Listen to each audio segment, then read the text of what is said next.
en algunos casos en la propia medición, porque el ingreso sigue siendo, o sea, el ingreso está ahí metido y el 65% del ingreso proviene de la ocupación y una parte del empleo formal, no todo el empleo formal, y la seguridad social que aparece como indicador separado, pero el tema del empleo me parece que es una discusión nada fácil, Miguel, porque la reflexión que aquí ha hecho, creo que sí, lo invitaron y siempre es un hitazo, la reflexión de Santiago Levy, reciente, en los últimos estudios, nos pone que pensemos un poco más afuera o sea, es como o sea, queremos darle a todos los trabajadores prestaciones, soy a toda más, hasta que tú eres el dueño de la microempresa y tienes que pagarle a todos los empleados las prestaciones. Entonces dices, no, bueno, entonces en vez de contratar a 5, contrato a 2. Entonces ya es un tema de bolsillo muy claro. Si fuera uno empresario, yo no soy, pero digamos, es un tema donde casi o sea, es como lógico, no es que esté de acuerdo con lo que hace, pero es lo que pasa en la práctica. Y la práctica de Levy es, ¿por qué no dejamos que sean otras fuentes las que financien la seguridad social en vez de que sea el trabajo formal? Esa es la gran disyuntiva, y por eso tu comentario no es fácil, porque me parece que no nada más es, pues pongámonos a generar empleos formales para mañana, porque eso no ha sucedido hace muchos años y no creo que suceda bajo este sistema de seguridad social, me parece. Y por supuesto, dentro de las sugerencias para lo que viene en el Coneval están pensar en otros indicadores y en otras formas, ya que hay unos, y ya claramente aquí no está el psicosocial en ningún lado, porque no está ni siquiera medido. Entonces, ¿cómo en la siguiente me parece bien interesante lo que viene para el Coneval, y es un reto mucho más, a ver, no sé si mucho, pero más complicado, yo creo, que lo que nos tocó hacer entre 2006 y 2009, que entre 2006 y 2009 hicimos una consulta amplia, nacional, internacional, con la gente del gobierno, con la gente de la Cámara de Diputados, con muchos de los que estamos aquí, para decir, oigan, en la medición que nos pide, la medición de pobreza que nos pide el Congreso, ¿cómo le hacemos? Porque es un reto técnico nada menor. Y todo ese diálogo resultó en la medición que tenemos ahorita. La que viene, digo que va a ser más complicada, porque la gente ya se dio cuenta que sí importa. Entonces, cuando metamos al gobierno, ya sea en este sexenio o en el siguiente, dependiendo cuánto nos tardemos en hacer la reflexión sobre la medición nueva, cuando el gobierno participe, decir, a ver, maestro, a mí me bajas la medición, me bajas el número, cabrón, entonces ya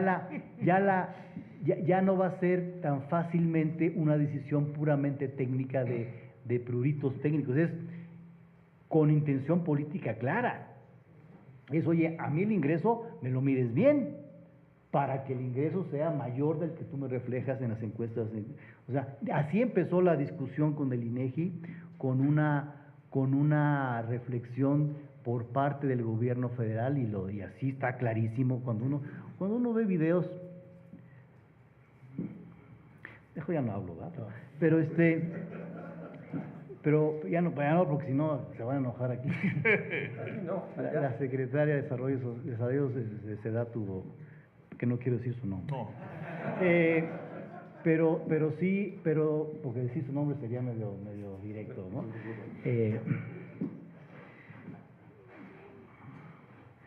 Empieza con R, pero no quiero decir. Pero digamos, cuando era evidente decir, es que queremos un instrumento diferente, nuevo para medir pobreza, ahora sí, y todas las sugerencias eran para que la pobreza bajara, entonces en la parte técnica pues ya no aparecía ahí, a pesar de que había sentido en las sugerencias, había sentido lógico, técnico. Entonces sí va a ser interesante cuando los actores ahora se dan cuenta de la importancia de la medición, que no tenía hace 10 años, y que ya va a haber intencionalidad política mucho más directa. Entonces, ese reto de cómo va a quedar la medición nueva, Mario Luis, va a estar bien interesante porque van a ser acuerdos políticamente, me parece, más complicados que los que tuvimos cuando el gobierno decía, pues a ver, sí participo y sí digo, pero pues, esa medición, pues quién sabe a dónde va a parar. Pues paró en una medición donde la gente le hace caso, Curtis, para bien o para mal. Entonces, yo termino con la reflexión siguiente, a ver cuál es la solución que ustedes le dan, porque hoy por hoy, en la manera personal, yo no la tengo. Y es, ¿cómo separas, que es el punto principal de Curtis, yo creo, cómo separas una medición un indicador de pobreza que al mismo tiempo mide y evalúa? ¿Cómo separas eso? ¿Cómo dices al gobierno, oigan, con esta medición vamos a medir pobreza? Pero no le hagan caso para política pública, porque nada más para medición. Vamos a tener otra para evaluarlos. Cuando los objetivos de desarrollo sustentable ponen como prioridad, no la reducción, el abatimiento de la pobreza. Entonces, los presidentes del mundo, incluyendo el mexicano, el presente y el futuro, el presidente futuro, va a decir, yo quiero salir bien los objetivos, ¿cómo bajamos la pobreza? ¿Qué pobreza? ¿Con la que medimos o con la que evaluamos? Pues entonces no veo hoy cómo inventar un indicador que mida pero no evalúe y que diga, bajamos la pobreza, pero esa no cuenta, Entonces no le llamas indicador de pobreza. O sea, hoy tienes la pobreza del Banco Mundial de 1.9 y los presidentes que le van a hacer caso a ese indicador, va a querer que la pobreza baje ese indicador.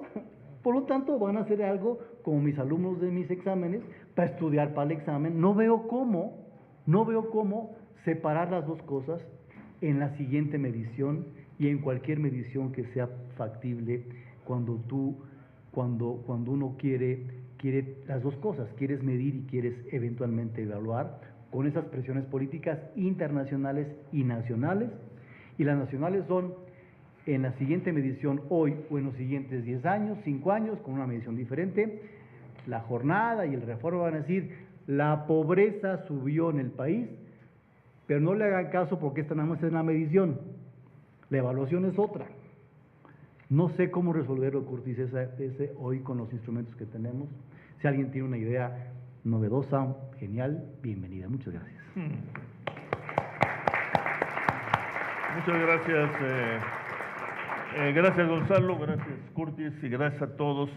Les anuncio que los días 18 y 19 de octubre vamos a tener nuestro 10º diálogo nacional por un México social, ahora con los subtítulos, digamos, de democracia, Estado e igualdad, las perspectivas.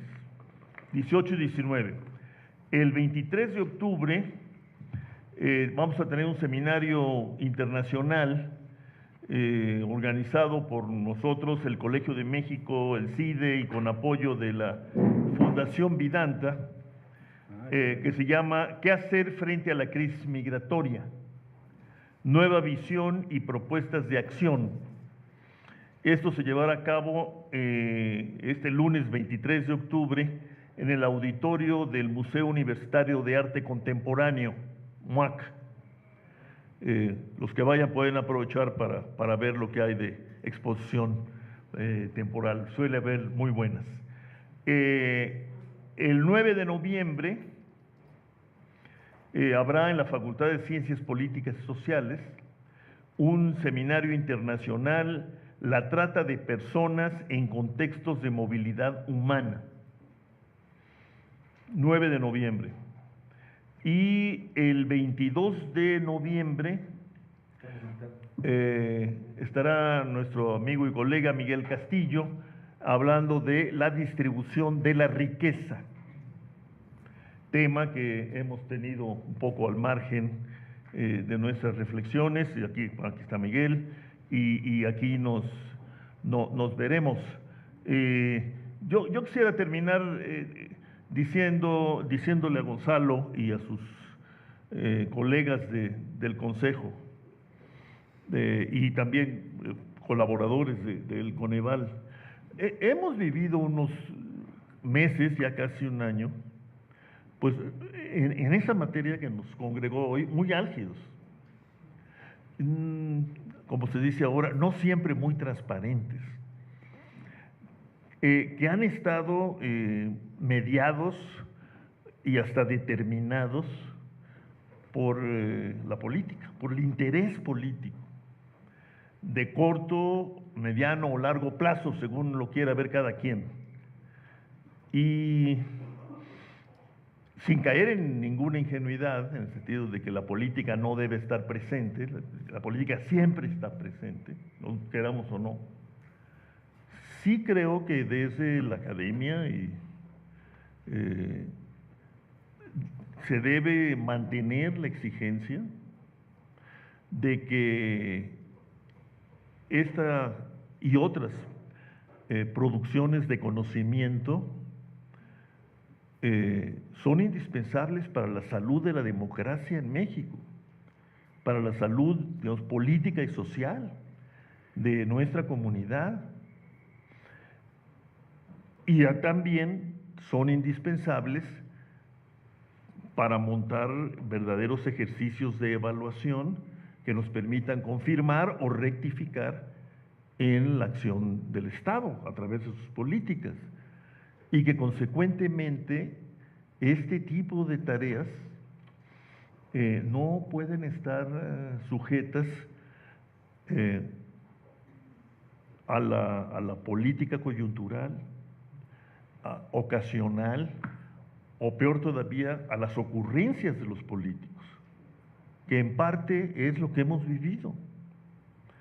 Y entonces sí es muy importante que contribuyamos a hacer conciencia en nuestros colegas y nuestras comunidades, y si es posible más allá de las comunidades académicas, de la pertinencia, aquí sí, política, de estos organismos y de estos ejercicios, que yo los resumo en la idea de producción de conocimiento para las relaciones sociales y para la acción política.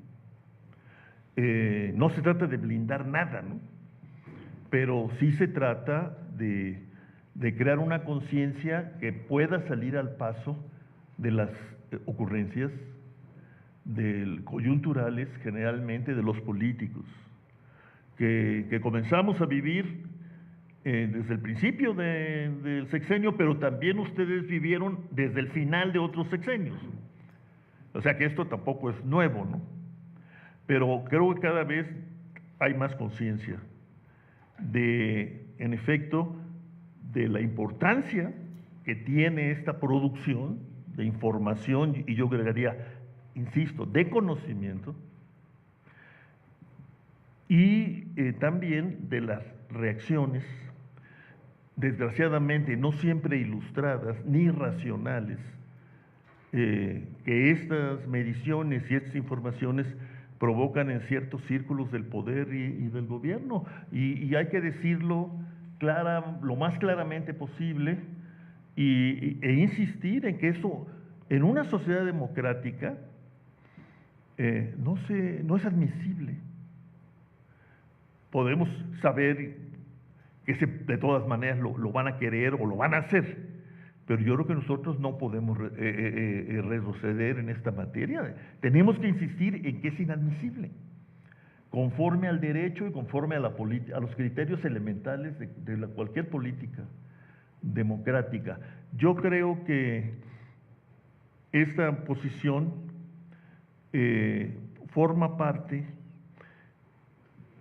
de este reto que mencionaba Gonzalo, uno de los que mencionó, que es el de la coordinación.